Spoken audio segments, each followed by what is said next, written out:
Ter endometriose é ter infertilidade?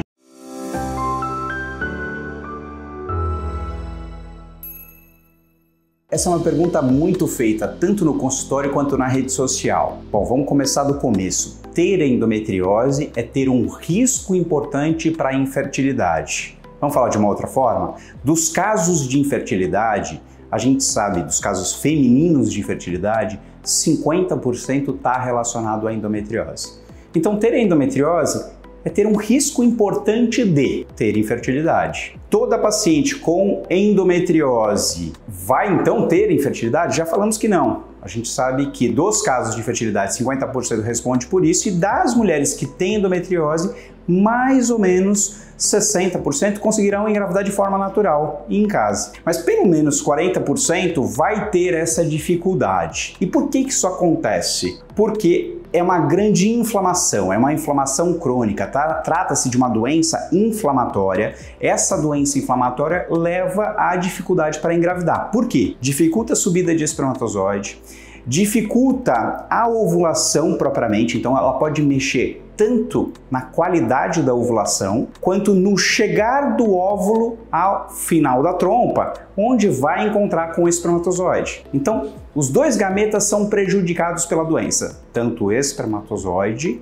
quanto o óvulo. O ambiente da trompa, onde vai acontecer o processo da fecundação, esse ambiente também pode estar prejudicado pelo processo inflamatório. Dentro da trompa tem pequenos cílios, são chamados dos cílios tubários. Os cílios tubários, eles têm uma função de movimentar o embrião fecundado para dentro do útero, onde ele vai realmente se implantar.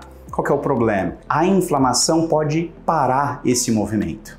E por isso, das mulheres que conseguem engravidar, uma parcela delas pode ter a chamada gravidez ectópica tubária, exatamente por uma falha do processo de levar o embriãozinho para dentro do útero. Então esses são os principais pontos do porquê a endometriose pode dificultar a gravidez.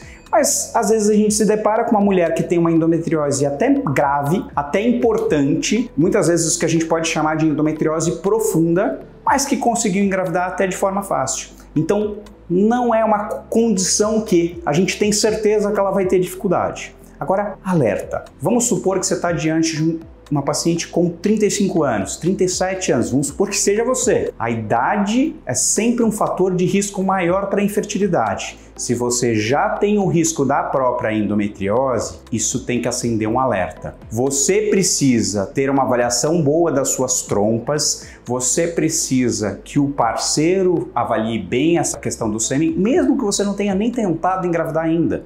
Por quê? Porque se sua reserva ovariana estiver um pouco mais baixa, se o parceiro tiver alguma alteração do sêmen, e as trompas também precisam ser avaliadas mesmo antes de você tentar engravidar. Por quê? Porque se já houver algum modelo de obstrução, ou se ela estiver aderida numa região, em alguma estrutura, e ela está numa posição anômala, estranha, então, nesse cenário, talvez você já tenha que recorrer a um tratamento de reprodução assistida. Falando português claro, fertilização in vitro é o grande tratamento para endometriose quando a gente tem a alteração principalmente das trompas ou outras alterações associadas. Ficou com dúvida em relação a essa questão? Por favor, nos mande. Essa é uma dúvida extremamente comum. Existem outros mecanismos do porquê a endometriose pode dificultar a gravidez, mas esses que eu disse são os principais. Muito obrigado por sua atenção.